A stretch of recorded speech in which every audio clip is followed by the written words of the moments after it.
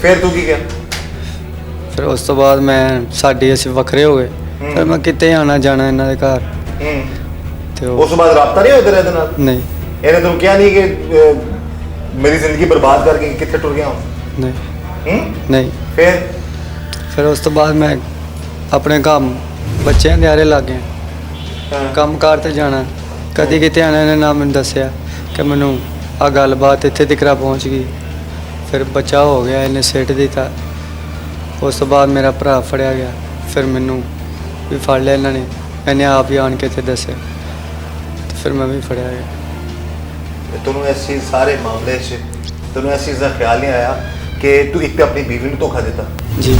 ਫਿਰ ਉਹਦੇ ਘਰ ਵਿੱਚ ਰਹਿ ਕੇ ਠੀਕ ਹੈ ਉਹਦੀ ਭੈਣ ਦੇ ਨਾਲ ਜੋ ਗਲਤ ਮਾਮਲਾ ਚਲਾਉਂਦਾ ਰਹੇ? ਇਹ ਰਜ਼ਾਮੰਦੀ ਉਹਦੀ ਸੀ ਕਿ ਜ਼ਬਰਦਸਤੀ ਕੀਤੀ? ਉਹ ਕਹਿੰਦੀ ਮੈਂ ਨਾ ਜ਼ਬਰਦਸਤੀ ਕੀਤੀ ਇਹਨੇ। ਨਹੀਂ ਜੀ, ਇਹਦੀ ਰਜ਼ਾਮੰਦੀ ਸੀ। ਹੈ ਰਜ਼ਾਮੰਦੀ। ਉਹਨੇ ਇੱਕ ਵਾਰੀ ਵੀ ਨਹੀਂ ਤੈਨੂੰ ਮਨਾ ਕੀਤਾ ਕਿ ਤੂੰ ਮੈਨੂੰ ਕਿਉਂ ਰੋਕਣਾ? ਮੇਰੇ ਮੰਗੇਤਰਾ ਮੈਨੂੰ ਗੱਲ ਕਰਨ ਦੇ, ਮੈਂ ਆਪਣਾ ਰਿਸ਼ਤਾ ਕਰਨਾ, ਸ਼ਾਦੀ ਕਰਾਂਗੀ, ਹਲਾਲ ਰਿਸ਼ਤਾ ਬਣਾਵਾਂਗੀ ਮੈਂ। ਨਹੀਂ। ਹੂੰ? ਨਹੀਂ। ਕੀ ਹੋਇਆ ਫਿਰ? ਬਸ ਗੱਲਬਾਤ ਹੋ ਗਈ। ਫਿਰ ਉਸ ਤੋਂ ਬਾਅਦ 1-2 ਵਾਰੀ ਅਸੀਂ ਕੀਤੀ।